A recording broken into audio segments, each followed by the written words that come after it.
नमस्कार। आज हम एक बहुत ही असरदार किताब डैनियल कैनेमन की थिंकिंग फास्ट एंड स्लो पर आधारित एक समीक्षा की गहराई में उतर रहे हैं। ये किताब मुझे लगता है 2011 में आई थी और इसने वाकई हमारे सोचने के तरीके को, देखने का नजरिया ही बदल दिया। और देखिए, आज हमारी ये पूरी बातचीत जो है वो उसी समीक्षा से मिली जानकारी पर टिकी है। तो मकसद सीधा सा है, इस किताब के जो मुख्य विचार है ना, कि हम सोचते कैसे हैं, फैसले कैसे लेते हैं, कौन सी दिमागी भूल भुलैया में कभी कभी फंस जाते हैं, उन्हें समझना, वो भी बिना पूरी वो भारी भरकम शायद 450 पन्नों की किताब पढ़े। ये व्यवहारिक मनोविज्ञान की दुनिया में एक दिलचस्प सफर होने वाला है। हाँ, जो कैनेमन के दशकों के शोध का निचोड़ हमें उस समीक्षा के नजरिए से देगा। तो जैसा कि समीक्षा में बताया गया है, इस पूरी कहानी के सेंटर में दो तरह की सोच की प्रणालियां हैं, सिस्टम्स। पहली है सिस्टम 1, तेज सोच, जो एकदम सहज है, पलक झपकते ही काम करती है, अक्सर इमोशन से चलती है और लगभग ऑटोमेटिक है। और फिर है सिस्टम 2, धीमी सोच। ये सोच समझकर, तर्क के साथ थोड़ी मेहनत करके चीजों को बारीकी से परखने वाली प्रणाली है।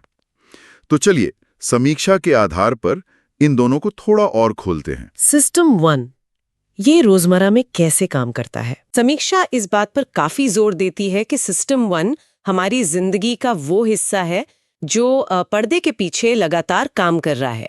ये वो है जो आपको किसी अजनबी की आवाज सुनकर उसके गुस्से का अंदाजा लगाने देता है, या फटाक से 2+2 का जवाब बता देता है। हाँ। या फिर गाड़ी चलाते हुए सामने कुछ आने पर अचानक ब्रेक लगवा देता है। समीक्षा कहती है कि ये अविश्वसनीय रोध से तेज और कुशल है।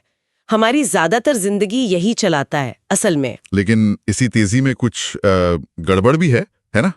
समीक्षा क्या कहती है इसके बारे में? कुछ कमियां? हाँ, और यही सिस्टम 1 की कमजोरी है, जिस पर समीक्षा काफी ध्यान दिलाती है।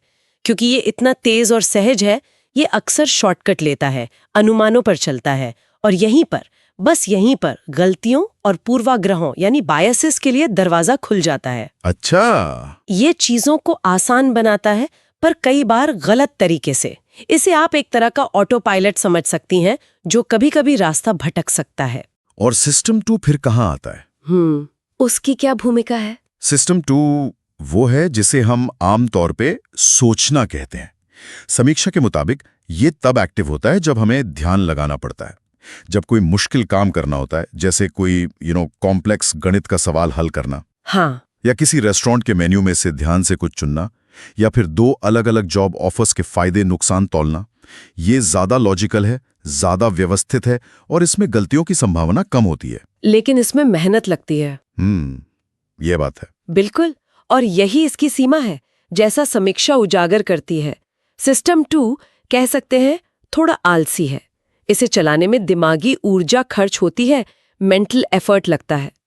इसीलिए हम अक्सर मुश्किल या जरूरी कामों में भी सिस्टम 1 के आसान इंस्टिंक्टिव जवाबों पर टिके रह जाते हैं, जबकि हमें रुककर सिस्टम 2 का इस्तेमाल करना चाहिए था।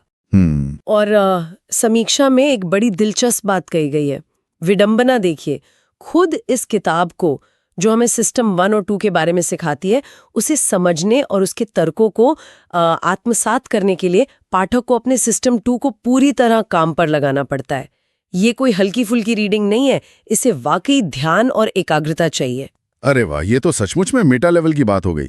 चलिए अब उन पूर्वाग्रहों यानी बायसेस पर आते हैं जिनका जिक्र समीक्षा में है। ये सिस्टम 1 के शॉर्टकट लेने के नतीजे हैं, जैसा आपने कहा। सबसे पहले एंकरिंग की बात करते हैं। समीक्षा इसे कैसे समझाती है? हाँ, एंकरिंग या कह लीजिए किसी चीज से चिपक जाना, समीक्षा इसे एक बहुत शक्तिशाली पूर्वाग्रह बताती है।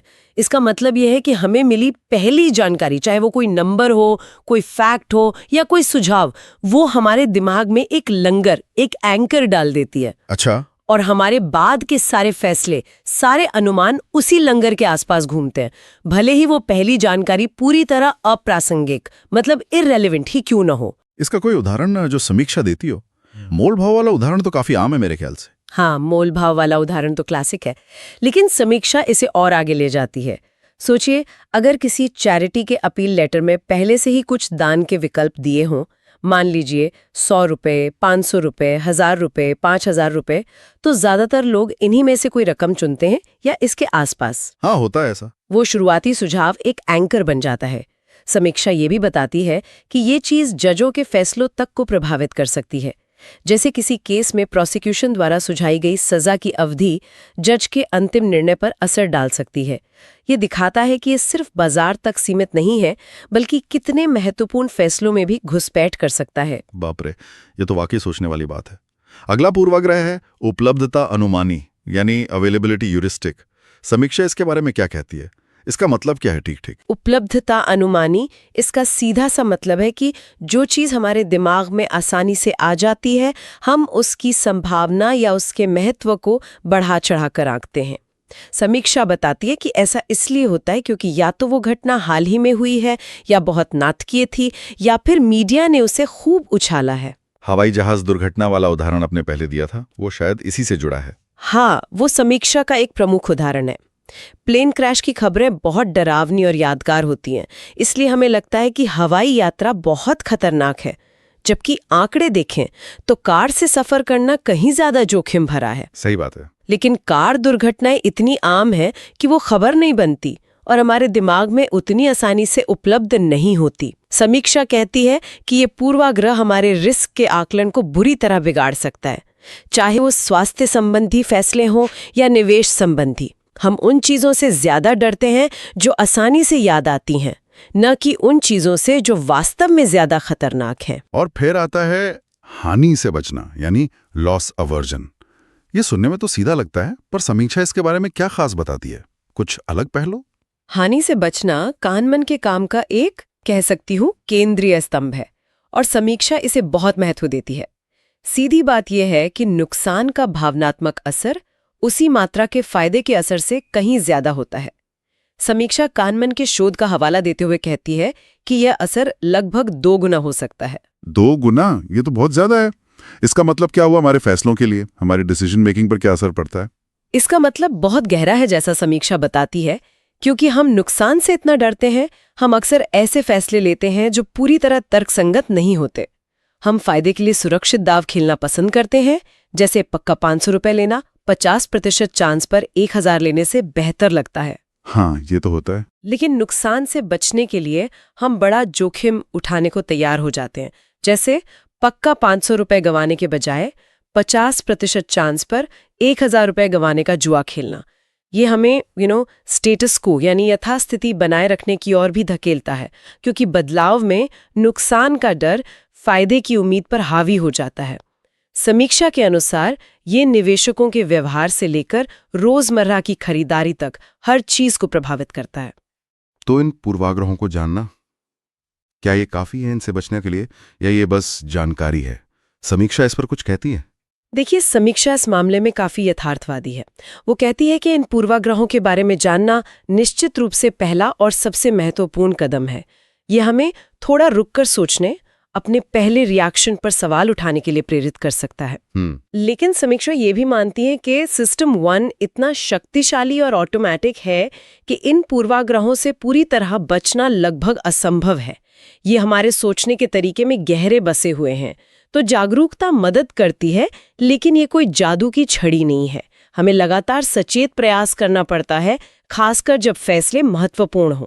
ठीक है, चलिए अब उस चीज पर आते हैं जिसके लिए काहनेमन को नोबेल पुरस्कार मिला, प्रॉस्पेक्ट थियरी। समीक्षा इसे कैसे जोड़ती है इन सब बातों से? ये हानि से बचने से कैसे अलग या जुड़ी हुई है?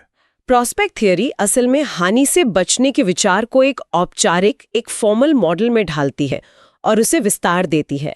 समीक्षा बताती है कि ये थ्योरी, जिसे काहनेमन ने अपने दिवंगत सहयोगी एमोस ट्वर्स्की के साथ विकसित किया था, इस बात का गणितीय विवरण देती है कि लोग असल में जोखिम और अनिश्चितता भरी स्थितियों में फैसले कैसे लेते हैं। पारंपरिक अर्थशास्त्र क्या मानता था कि लोग पूरी तरह तर्कसंगत होते हैं और सिर्फ अंतिम परिणाम के आधार पर फैसले लेते हैं। लेकिन प्रॉस्पेक्ट थ्योरी कुछ और कहती है, कुछ अलग। हाँ, प्रॉस्पेक्ट थ्योरी, जैसा समीक्षा समझाती है, 2 मुख्य बातें कहती है।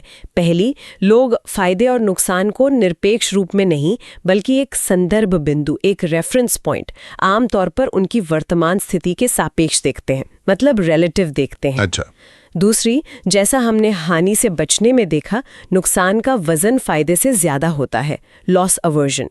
समीक्षा इस बात पर भी जोर देती है कि प्रॉस्पेक्ट थ्योरी ये भी बताती है कि लोग छोटी संभावनाओं मतलब कम प्रोबेबिलिटी वाली घटनाओं को ज्यादा वजन देते हैं और बड़ी संभावनाओं को कम। इसका असल जिंदगी में क्या मतलब हुआ? समीक्षा कोई उदाहरण देती है, कैसे काम करता है? बिल्कुल, समीक्षा बताती है कि ये थ्योरी समझा सकती है कि लोग लॉटरी क्यों खरीदते हैं, बहुत छोटी संभावना वाले बड़े इनाम को ज्यादा आंकना, या बीमा क्यों खरीदते हैं, छोटी संभावना वाले बड़े नुकसान से बचने के लिए प्रीमियम देना। हाँ, सही है। ये भी समझाती है कि निवेशक नुकसान वाले स्टॉक को क्यों पकड़े रहते हैं, नुकसान को स्वीकार करने से बचने के लिए और जोखिम लेना, और फायदे वाले स्टॉक जल्दी क्यों बेच देते हैं, पक्के फायदे को हाथ से न जाने देना। समीक्षा के अनुसार प्रॉस्पेक्ट थ्योरी ने व्यवहारिक अर्थशास्त्र यानी बिहेवियरल इकोनॉमिक्स की नींव रखी, ये दिखाते हुए कि हमारे आर्थिक फैसले मनोविज्ञान से कितने गहरे जुड़े हैं और हमेशा तर्कसंगत नहीं होते। ये तो कमाल, यानी हमारे फैसले सिर्फ नफे नुकसान के गणित पर नहीं टिके हैं, बल्कि हमारी भावनाओं और धारणाओं पर बहुत ज्यादा निर्भर करते हैं। अब जब हमने किताब के मुख्य विचारों को समझ लिया है समीक्षा के नजरिए से, तो समीक्षा खुद किताब के बारे में क्या कहती है, उसकी क्या खूबियां गिनाती है, क्या अच्छी बातें हैं? समीक्षा किताब की कई खूबियों पर जोर देती है। पहली, गहरी और मौलिक अंतर्दृष्टि। ये बताती है कि किताब दशकों के मनोवैज्ञानिक शोध को आम पाठक के लिए सुलभ बनाती है, मतलब एक्सेसिबल बनाती है, और दिमाग कैसे काम करता है इस पर एक क्रांतिकारी नजरिया पेश करती है। ये सिर्फ थ्योरीज का कलेक्शन नहीं है, बल्कि प्रयोगों और सबूतों पर आधारित है। और इसके व्यवहारिक इस्तेमाल के बारे में समीक्षा क्या कहती है, प्रैक्टिकल एप्लीकेशन? समीक्षा इसके व्यवहारिक अनुप्रयोगों को बहुत महत्व देती है। वो कहती है कि ये किताब सिर्फ अकादमिक रुचि के लिए नहीं है, बल्कि व्यापार, निवेश, मार्केटिंग, बातचीत, पॉलिसी मेकिंग और यहाँ तक कि हमारे व्यक्तिगत जीवन में बेहतर निर्णय लेने के लिए भी बेहद उपयोगी हो सकती है। ये हमें अपनी और दूसरों की सोच की खामियों को पहचानने में मदद करती है। क्या समीक्षा इसे पाठक के लिए एक परिवर्तनकारी अनुभव मानती है, ट्रांसफॉर्मेटिव? हाँ, समीक्षा इसे सोच बदलने वाली किताब कहती है। उसका मानना है कि इसे पढ़ने के बाद पाठक दुनिया को और खासकर अपने खुद के फैसलों को एक नए नजरिए से देखने लगते हैं। ये हमें अपनी गट फीलिंग पर सवाल उठाने, अपनी धारणाओं को चुनौती देने और ज्यादा आलोचनात्मक ढंग से सोचने पर मजबूर करती है। समीक्षा के शब्दों में कहें तो ये एक ऐसी किताब है जो आपके सोचने के तरीके को हमेशा के लिए बदल सकती है। ये तो बहुत प्रभावशाली बातें। लेकिन क्या समीक्षा में कुछ आलोचनाएं या कमियां भी बताई गई हैं? कोई भी चीज परफेक्ट तो नहीं होती? बिल्कुल, और एक अच्छी समीक्षा हमेशा दोनों पहलू दिखाती है। समीक्षा कुछ संभावित कमियों का भी जिक्र करती है। पहली, जैसा हमने पहले भी इशारा किया, ये किताब काफी घनी और लंबी है, मतलब डेंस है। 400 से ज्यादा पन्नों में फैली ये जानकारी कुछ लोगों को भारी लग सकती है, खासकर अगर वो तेज तरार पढ़ने के आदी हैं। इसे पचाने में समय लगता है। और क्या ये एक सेल्फ हेल्प गाइड जैसी है, फटाफट टिप्स देने वाली? नहीं, और समीक्षा इस बात को स्पष्ट करती है, ये कोई टिपिकल सेल्फ हेल्प किताब नहीं है जो आपको 5 आसान स्टेप्स में बेहतर सोचने का तरीका बता दे। ये ज्यादा एकेडमिक है, सिद्धांतों और उनके पीछे के शोध पर केंद्रित है। जो लोग तुरंत समाधान या लाइफ हैक्स ढूंढ रहे हैं, उन्हें शायद थोड़ी निराशा हो। ये कैसे करें इससे ज्यादा क्यों होता है पर जोर देती है। और पढ़ने में मुश्किल होने वाली बात जो आपने पहले भी कही थी। हाँ, समीक्षा कहती कि किताब के कुछ हिस्से, खासतौर पे जहाँ ज्यादा जटिल प्रयोगों या स्टैटिस्टिक्स का जिक्र है, पाठक से पूरी एकाग्रता और मानसिक प्रयास की मांग करते हैं। आपको सचमुच अपने सिस्टम 2 को काम पर लगाना पड़ता है। तो विडंबना ये है कि धीमी सोच के बारे में सीखने के लिए आपको धीमी सोच का इस्तेमाल करना ही पड़ता है।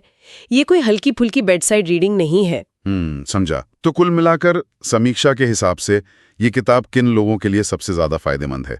कौन पढ़े इसे? समीक्षा की राय में ये किताब हर उस व्यक्ति के लिए जरूरी है जो मानव व्यवहार, मनोविज्ञान, अर्थशास्त्र या निर्णय लेने की प्रक्रिया में गहरी रुचि रखता है। फिनेंस, मार्केटिंग, मैनेजमेंट, चिकित्सा और नीति निर्माण जैसे क्षेत्रों में काम करने वाले प्रोफेशनल्स के लिए ये विशेष रूप से प्रासंगिक है। लेकिन मूल रूप से, जैसा समीक्षा कहती है, ये हर उस जिज्ञासु पाठक के लिए है जो ये समझना चाहता है कि हम इंसान इतने अतार्किक क्यों हैं और हम अपनी सोच को कैसे बेहतर बना सकते हैं। तो अगर हम इस पूरी चर्चा का सार निकालें समीक्षा के आधार पर, तो मुख्य सीख क्या मिलती है, क्या टेक अवे है? मुख्य सीख ये है कि हम दो तरह से सोचते हैं, एक तेज, सहज पर गलतियों से भरा हुआ सिस्टम 1 और दूसरा धीमा, मेहनती पर ज्यादा भरोसेमंद सिस्टम 2। समीक्षा हमें बताती है कि हम अनजाने में कई मानसिक पूर्वाग्रहों के शिकार होते हैं, जैसे एंकरिंग, उपलब्धता, हानि से बचना, जो हमारे फैसलों को बिगाड़ते हैं। हाँ, इन पूर्वाग्रहों के प्रति जागरूक होना और महत्वपूर्ण क्षणों में जानबूझकर अपने सिस्टम 2 को एक्टिव करने का प्रयास करना ही बेहतर निर्णय लेने की कुंजी है, उसकी चाबी है। समीक्षा इसे एक बेहद महत्वपूर्ण काम मानती है, इसीलिए उसने इसे 5 में से 4.7 स्टार की इतनी ऊंची रेटिंग दी है। तो ये जागरूकता ही पहला कदम है। हाँ, लेकिन जैसा समीक्षा इशारा करती है, यह अंतिम समाधान नहीं है। सिस्टम 1 के प्रभाव से पूरी तरह मुक्त होना मुश्किल है, शायद नामुमकिन भी। फिर भी ये ज्ञान हमें ज्यादा विनम्र बनाता है, अपनी और दूसरों की गलतियों को समझने में मदद करता है और हमें थोड़ा ज्यादा सोच समझकर फैसले लेने के लिए प्रेरित करता है। ये आज की सूचना प्रधान दुनिया में क्रिटिकल थिंकिंग के लिए एक अनिवार्य उपकरण है, एक टूल है। और ये हमें एक गहरे सवाल पे सोचने के लिए छोड़ जाता है ना? फैसले वही ले रहा है, तो हमारी आपसी बातचीत, हमारे रिश्ते, हमारी सामाजिक मान्यताएं, हमारी संस्थाएं, कितना कुछ अनजाने में इन्हीं तेज लेकिन संभावित रूप से त्रुटिपूर्ण नींवों पर टिका हो सकता है। सोचने वाली बात है। वाकई इस पर विचार करना शायद हमें अपने आसपास की दुनिया को और अपने खुद के व्यवहार को एक बिल्कुल नए और शायद ज्यादा संतुलित नजरिए से देखने में मदद कर सकता है। बहुत दिलचस्प।